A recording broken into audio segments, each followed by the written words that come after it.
The Farmer and the Guinnarou. There is in Africa a vast piece of land near a big river. In that area, the river is large and very deep. Its waters, dark and heavy, flow with great rage. They gush and they roar and they soar. Countless hippos and crocodiles roam those waters. A lush and dense vegetation surrounds the river. Trees taller than the tallest skyscrapers fill the area with thick vines connecting them. Vines as thick as hair and as plump as little monkeys. Nobody ever wanders in that part of the land, not even to pick dead wood, because that's where lives Guinnarou, the king of all Guineas. However, one day, a man named 𝐦𝐨𝐫𝐞 decided to go over there and cut all that scrubland to start his fields. That land doesn't belong to anybody. I will make it mine, he said. Don't go there, the village people warned him. Don't go there or you will stir Guinnarou's wrath. But 𝐦𝐨𝐫𝐞 was a very stubborn man. He picked up his tools, entered the thick bushes, and started clearing them. As soon as he chopped the first branch, a huge voice thundered. Who is cutting my bushes? Asked Guinnarou. Guinnarou, the king of all Guineas. 𝐦𝐨𝐶 got scared, but he bravely replied, It's me, 𝐦𝐨𝐶. I want to establish my new fields in this land. And who gave you permission to do so? Asked Guinnarou, the king of all Guineas. Nobody, 𝐦𝐨𝐶 answered with a terrified voice. All right, let me help you, said Guinnarou.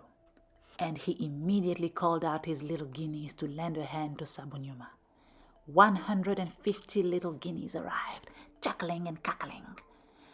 With a total of 1,000 legs and 1,000 arms, the field was cleared in less than a day. What a great Guinnarou I have found here, 𝐦𝐨𝐶 said. Do not speak too soon, 𝐦𝐨𝐶.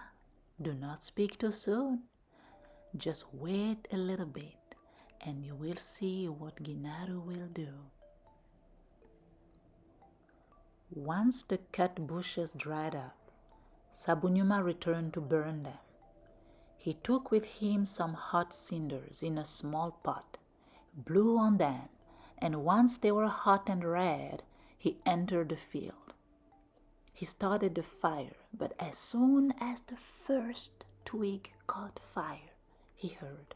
Who is there? Guinnarou's mighty voice asked. Guinnarou, the king of all Guineas. Again, 𝐦𝐨𝐶 was scared. However, he answered calmly. It's me, 𝐦𝐨𝐶. I've come to burn the bushes that we cut the other day. And who gave you permission to do so? Continued Guinnarou, the king of all Guineas. Nobody, 𝐦𝐨𝐶 replied. All right, let me help you, said Guinnarou. And he immediately called his little guineas to lend a hand to 𝐦𝐨𝐶. 300 little guineas arrived, laughing and giggling. 1,000 mouths and 1,000 blows. In less than a day, the entire field was burnt. What a great Guinnarou I have found here, 𝐦𝐨𝐶 said with a satisfied look on his face. Do not speak too soon, 𝐦𝐨𝐶. Do not speak too soon. Just wait a little bit and you will see what Guinnarou will do. With all the bushes burned down, 𝐦𝐨𝐶 came back to his village and he remained there until the rainy season. Right after the first downpour, he loaded a large jar of wheat on his head, and despite his neighbors pleading him not to, he returned to his new field to plant the wheat. As soon as the first seed touched the ground, once again he heard, Who is there? The huge voice almost shook the ground. It was Guinnarou. the king of all Guineas. 𝐦𝐨𝐫𝐞 was almost not afraid anymore. He calmly answered, "It's me, 𝐦𝐨𝐫𝐞. I've come to plant the crops for the field we prepared last time." And who gave you permission to do so? asked Guinnarou. "Nobody," 𝐦𝐨𝐵𝐞 replied without a minute of hesitation. All right. Let me help you, said Guinnarou. And he immediately called out his little guineas to lend a hand to 𝐦𝐨𝐵𝐞.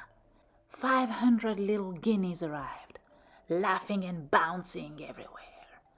1,000 pickaxes and 1,000 diggers.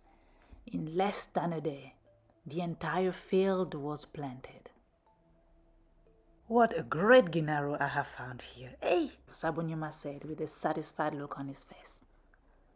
"Do not speak too soon, 𝐦𝐨𝐵𝐞. Do not speak too soon.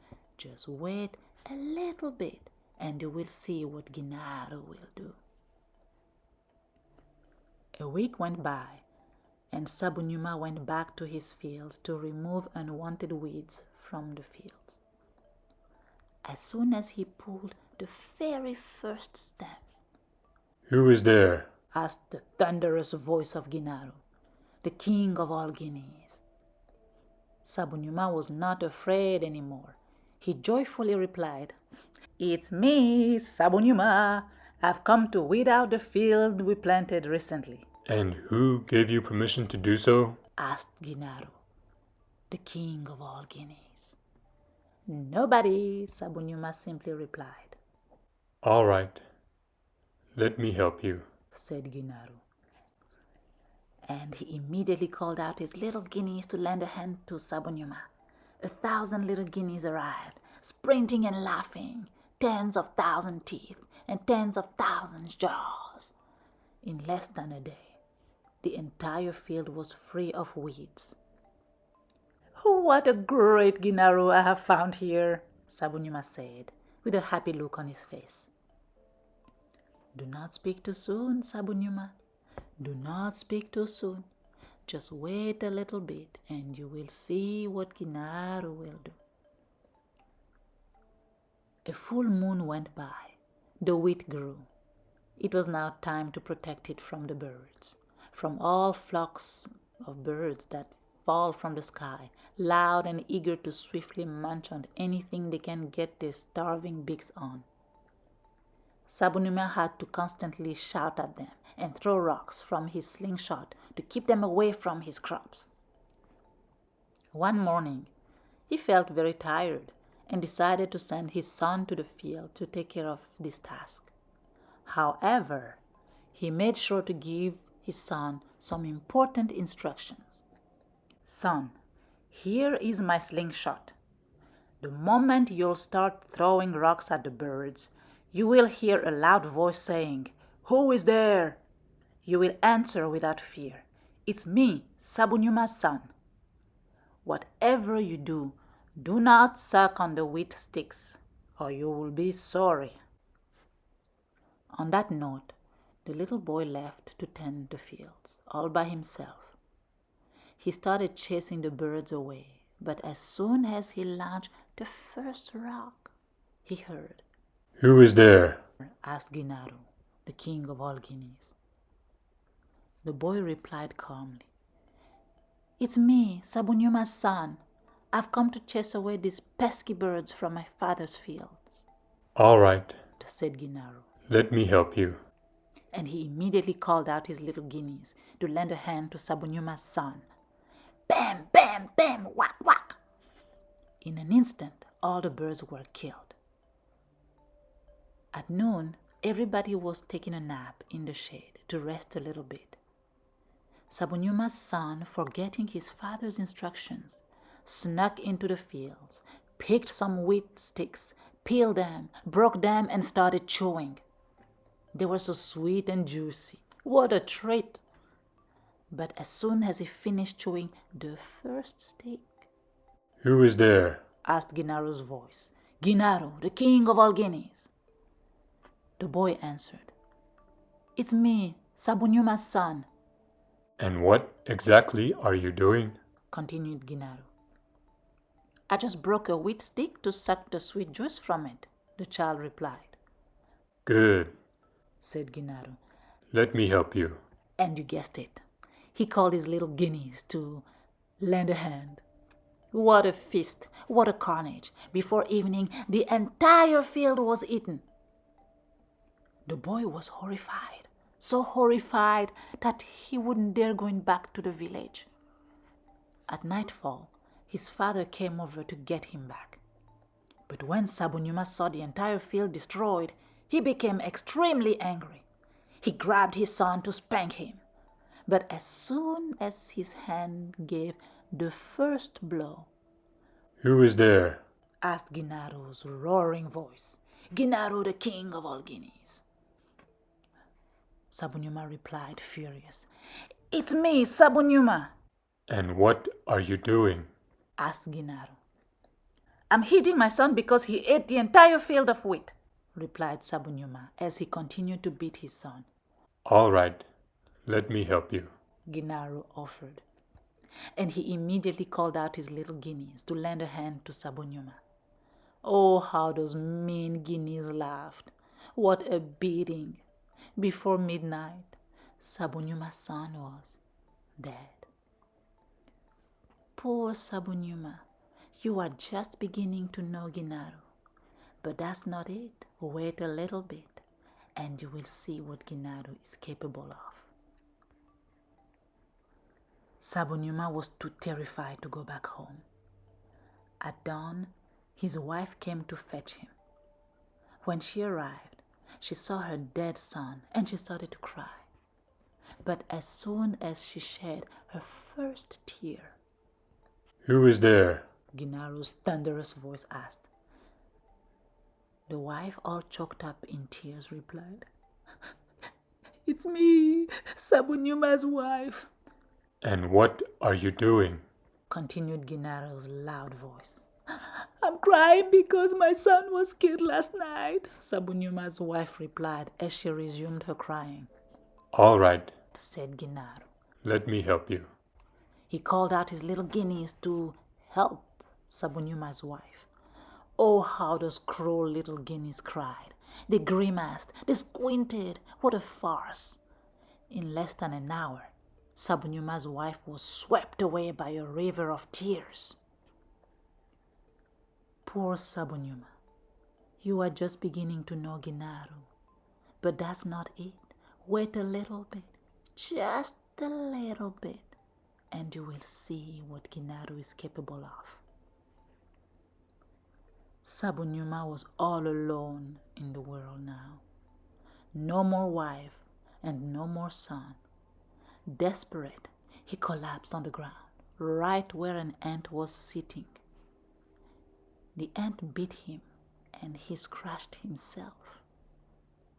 But as soon as he did so, Who is there? asked Guinnarou, the king of all Guineas. 𝐸𝐸𝐷𝐸𝐻 replied, trembling. It's me, 𝐸𝐸𝐷𝐸𝐻. And what are you doing? Guinnarou continued. I'm scratching myself because a bug just stung me, 𝐸𝐸𝐷𝐸𝐻 replied with his teeth chattering. And who gave you permission to do so? Nobody, 𝐸𝐸𝐷𝐸𝐻 yelled as he began running. Wait. Let me help you.